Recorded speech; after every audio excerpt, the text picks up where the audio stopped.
Every coffee has a reason. Every coffee gives us energy before we start our day. Hi partners, my name is Polo Espirito, a newly seasonal hard barista here at Starbucks, the meeting place. As a newly seasonal hard barista, there are so many things that I need to do to become one of the best. And one of these is to be familiarized with all coffee that we serve. And one of these coffee who gets my heart first is none other than the Five Place Roast. The Five Place Roast is named before the first Starbucks store in Seattle Five Place Market. This coffee is served every day in all Starbucks stores all over the world. And this coffee is a fresh brewed coffee with a smooth blend of Latin American beans. And it's a perfect brewed coffee in a cup you really look forward to it. And the founder of this is the disciple of Alfred Hicks, which is Jerry Baldwin, Zeb Seager, and Gordon Booker. These three disciples is the first build the Starbucks store in Seattle, and they are also a fan of Pete's store in Berkeley, and they wanted to make the store which is quality and specialty serving coffee. And they are not serving brewed coffee. They serving fresh roasted roast beans, and the customer come and go to scoop freshly roasted beans.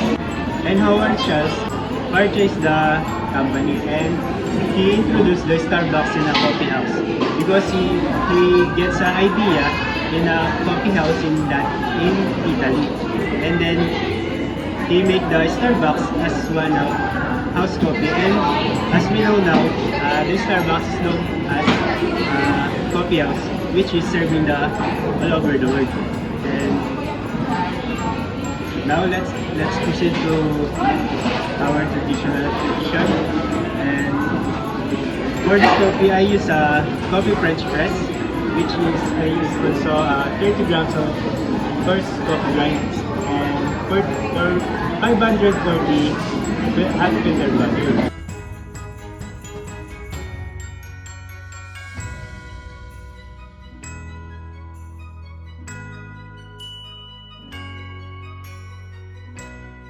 And now partners, I invite you to smell this coffee because 90% of its taste comes from the aroma.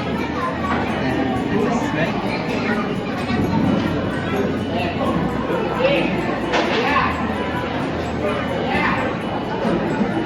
As I smell this coffee, I notice the aroma of roasted nuts and dark chocolate.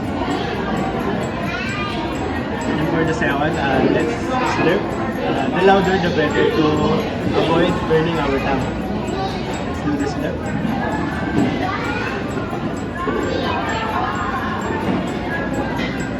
In the first place, I noticed the acidity, which is medium acidity, and the medium roast of this coffee. From the second slurp, I noticed the flavor of cocoa and praline, and also the flavor of nuts. And this coffee is a perfect match for the food that rich in flavor of dark chocolate and also nuts, which is like almond nuts. And this coffee, I highly suggest it to the people who wants coffee with a flavor of dark chocolate and also a light flavor of coffee. And before I end this coffee, I want to share what I choose this coffee to make a coffee conversation to you partners, because it gives me it amazes me rather, because as we know, the disciple of Fitz who was built the first Starbucks in Seattle, and the journey came from the awards. And as we know, the Starbucks is known over the world, and it gave me motivation to be as a seasonal barista, and to be start as a seasonal barista and to achieve what I I want to do. And my dream also as a, because I want to be a coffee master someday, and barista trainee also. But before that, I need to be observed. And yun, as we end this coffee conversation, I just want to say one verse, and this verse of my life verse also, which is the Philippians 4:13, which is, I can do all things through Christ who strengthens me. Thank you.